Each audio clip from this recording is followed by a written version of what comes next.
अस्सलाम वालेकुम everyone. Auditor general of Pakistan Islamabad जिनका हेड ऑफिस है, वहाँ ढेरम ढेर नायब कासिद की सीट्स का ऐलान किया गया है। अब मैं आपको बताती हूँ कि ये क्या चीज़ है। पक्की नौकरी। अगर आपने मैट्रिक किया हुआ है, आप बिल्कुल फ्री हैं। मैट्रिक नहीं किया हुआ, आपकी काबिलियत सिर्फ मिडल है, आपने मिडिल क्लास पास किया, कोई मसला नहीं। आपने प्राइमरी पास है, कोई मसला नहीं है। अगर आप प्राइमरी पास भी हैं और आप जॉब की तलाश में हैं, गवर्नमेंट की पक्की सीट की तलाश में हैं, तो ये आपके लिए सुनहरी मौका है। 110 सीटें हैं, 110 सीटें कम नहीं होती। बेहतरीन मौका है, आप अप्लाई करें। और अप्लाई की कोई फ़ीस नहीं है, 1 रुपया ख़र्च नहीं करना। अप्लाई करने में कोई फ़ीस नहीं देनी, सिर्फ़ और सिर्फ आपने अपने कागजात भेज देने हैं। कौन से कागजात भेजने हैं, किसको भेजने हैं, कहाँ भेजने हैं, किस तारीख को भेजने हैं, क्या तरीक़ेकार है, सारा कुछ आपको बताऊंगी। आपने इस वीडियो को डिटेल से देख लेना है, बातों को समझ लेना है, इंशाल्लाह आपको समझ आ जाएगी। तो सबसे पहले मैं आपको बता देती हूँ, ऑडिटर जनरल ऑफ पाकिस्तान वो पाकिस्तान का इदारा जो तमाम लोगों की तनख्वाहें, उनके अकाउंट्स और बाकी डिटेल्स को मैनेज कर रहा होता है, ये वो इदारा है। इस इदारे में नायब कासिद की 110 सीटें अनाउंस की गई हैं। अब नायब कासिद ने करना क्या होता है?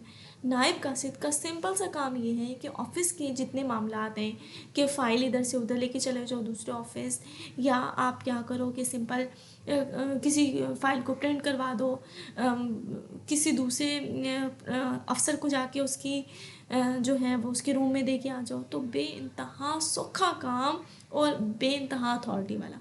यकीन जाने, मैं 17 स्केल ऑफिसर हूँ और मेरे इदारे में जो नायब कासिद है, मुझे उसकी अथॉरिटी ऐसी लगती है कि वो सीनियर क्लर्क से भी बड़ी कोई चीज़ है। इतनी अथॉरिटी, इतनी रेपुटेशन वाली लिटरली ये सीट है, अगर कोई समझे तो। होता इसका स्केल 1 है, लेकिन बहुत बेहतर है कि आप निकम्मे बेरोज़गार घर बैठे रहें। तो इससे बहुत अच्छा है कि आप गवर्नमेंट सीट पे पक्के मुलाजिम हो जाएं। और ये देखिए ना, ये सबसे अमेजिंग चीज़ तो ये है कि अगर आपने सिर्फ 5 क्लासें पढ़ी हुई है ना, तो आप गवर्नमेंट की सीट को हासिल कर सकते हैं। ओके जी, इसको आप मज़ीद डिटेल से देखते हैं। इस्लामाबाद और रावलपिंडी के लोग और उसके इर्द गिर्द के लोगों के लिए यहाँ पे 33 सीटें हैं। लाहौर से अगर आपका ताल्लुक़ है, लाहौर के आसपास के इलाकों से आपका ताल्लुक़ है, तो आपकी 59 सीट्स हैं। कराची और उसके आसपास के इलाकों के लिए 10 सीटें, कोयटा की 5, पेशावर की 2 और मुल्तान की 1 सीट है। टोटल मिला के 110 सीटें हो गई।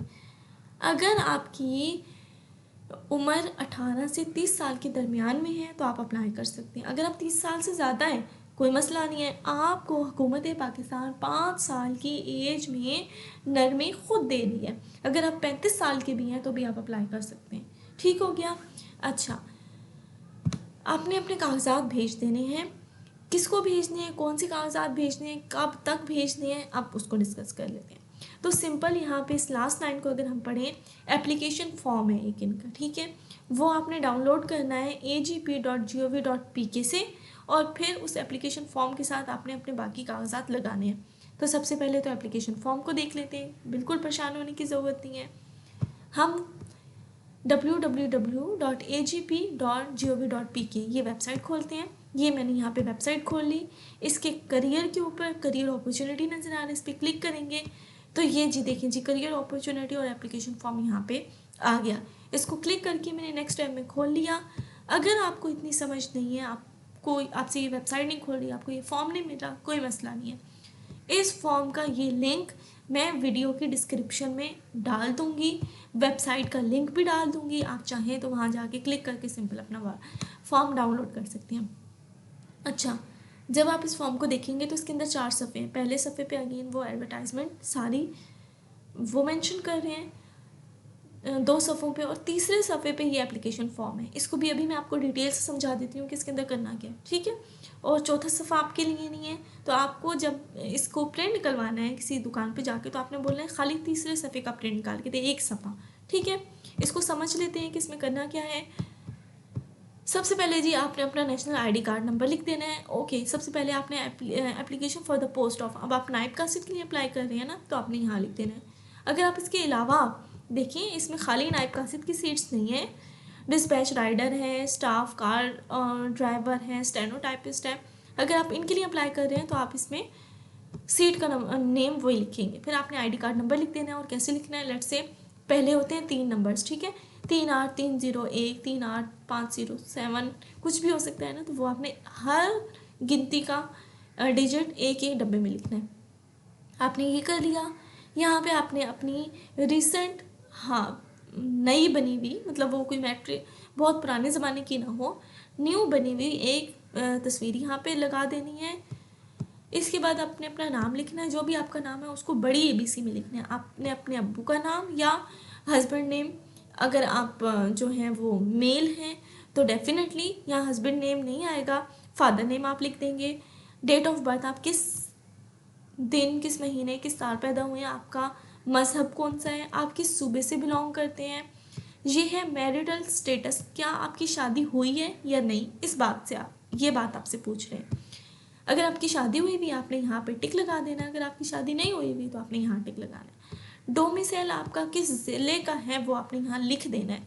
लेट्स से कोई बंदा सिंध से है तो वो बताएगा कि सिंध में मेरा डोमिसाइल कराची से है, ठीक है। तो आपने जैसे लेट्स से अगर मैं बात करूँ तो मैं लिखूँगी कि जी पंजाब, और उसके आगे जिस भी ज़िले से मेरा ताल्लुक़ है, सरगोदा, सरगोदा, मियाँ वाली, खुशा, वट एवर, वो आपने उसको ज़िला यहाँ मेंशन कर देना है।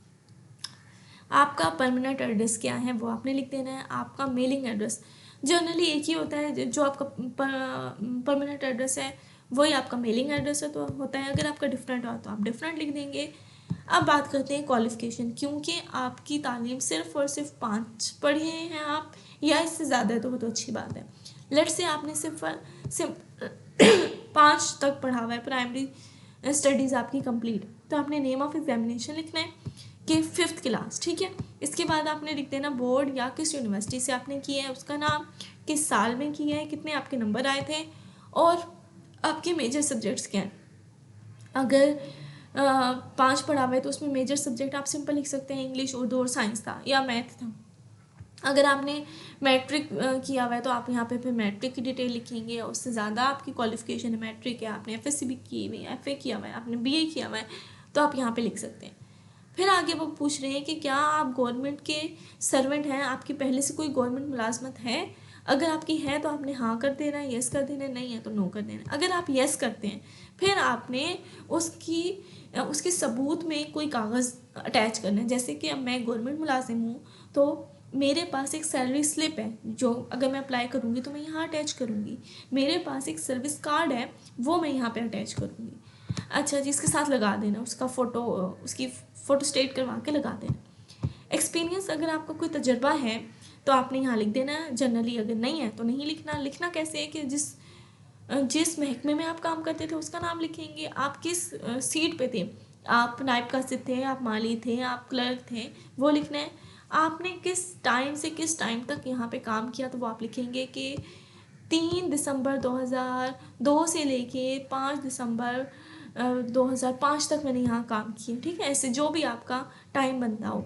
फिर आपने यहाँ लिख देना है कि आपको पे स्केल कोई था, आपको कितनी पे मिलती थी। पे स्केल वैसे गवर्नमेंट मुलाजिमों का होता है, अगर आप गवर्नमेंट मुलाजिम थे तो ठीक है, अगर नहीं थे तो आप यहाँ बता देंगे, पे की अमाउंट लिख देंगे, 20,000, 25,000, 30,000। अब क्या है next, please only attach attested photo copies of CNIC। अब आपको पता है आपने अपना शनाख्ती कार्ड, उसकी फ़ोटो कापी करा लेनी है। फिर ग्रेड 16 या 17 के किसी बंदे के पास चले जाना है और उसको कहना है कि अपनी मोहर और अपने साइन कर दे, ठीक है। वो आपको ईजिली करके दे देगा, आपको पता है कि अटेस्ट कैसे करवाते हैं, ठीक हो गया। एप्लीकेशन मस्ट बी सेंट, अब वो आपने किसको ये कागजात सारे भेजने हैं, director establishment office of the auditor general of Pakistan, constitution Avenue, Islamabad, इसको भेजने हैं, ठीक है। यहाँ पे अपनी तारीख लिखनी है, अपने साइन करने हैं, अपना कॉन्टेक्ट नंबर, जो आपका फ़ोन नंबर है ना, और मैं कहती हूँ एक के बजाय 2 फ़ोन नंबर दिया करें, तो ये आसानी हो जाएगी आपकी। ये सब आपको फिल करना सारा आ गया, होपफुली कोई मसला नहीं होगा। वापस चलते हैं इस पे कि यहाँ पे तो उन्होंने क्या कहा है, आपने ये फिल करना है, शनाख्ती कार्ड अटैच करवा के लगा देना है। लेकिन यहाँ पे कुछ और बातें भी कह रहे हैं। द एप्लीकेशन, यहाँ तक हम इसको यहाँ से रीड करते हैं।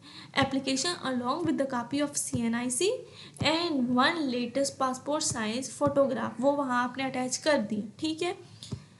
वो एप्लीकेशन फॉर्म के साथ 20 दिन के अंदर अंदर ये एडवर्टाइजमेंट जब इशू हुई है उसके 20 दिन के अंदर अंदर उनके ऑफिस पहुंचे। अब आप परेशान होंगे कि भाई एडवर्टाइजमेंट इशू कब हुई है, तो ये देखें जी, 26 नवंबर 2023 को संडे डॉन के न्यूज़पेपर में ये आई थी। तो 26 से आगे आप 20 दिन का हिसाब लगा लें और 20 दिन के अंदर अंदर भेज दीजिएगा। ये पूरा एड्रेस है, इस पे आपने ये कागज़ अपने रेडी कर लिए। एक सफ़ा आपका एडमिशन वो हो गया एप्लीकेशन फॉर्म का, एक आपकी शनाख्ती कार्ड की कापी हो गई, आपकी जितनी डिग्रीज है, अगर खाली मैट्रिक की है वो है, आपका प्राइमरी है तो प्राइमरी की सनद, ठीक है, आपने जाना है स्कूल से सनद निकलवा लेनी है अपनी। मिडल है, मैट्रिक है, एफ है, बी है, जो भी है, जितनी भी डिग्री है वो सारी लगानी है। और खाकी लिफाफे में डाल के ऊपर ये एड्रेस लिखना है एक साइड पे, दूसरी साइड पे अपना एड्रेस लिखना है और उनको भेज देना है। सिंपल सा ये काम है। अल्लाह करे अल्लाह पाक आपके लिए आसानियाँ करे और 110 सीटों में से कोई एक सीट तो आपको मिल ही सकती है और हमें तो सिर्फ एक सीट चाहिए। तो आपने बिल्कुल परेशान नहीं होना, पॉजिटिव मस्बत माइंड के साथ आपने अप्लाई करना है और इंशाल्लाह आपकी सिलेक्शन हो जाएगी। Thank you so much for watching this video. अगर आपको कोई भी मसला है, परेशानी है तो आप मुझसे कमेंट में पूछ सकते हैं। इस एडवर्टाइजमेंट का लिंक, एप्लीकेशन फॉर्म का लिंक, वो सारा कुछ वीडियो के डिस्क्रिप्शन में अवेलेबल है, आप वहाँ क्लिक करके डाउनलोड भी कर सकते हैं। Thank you so much.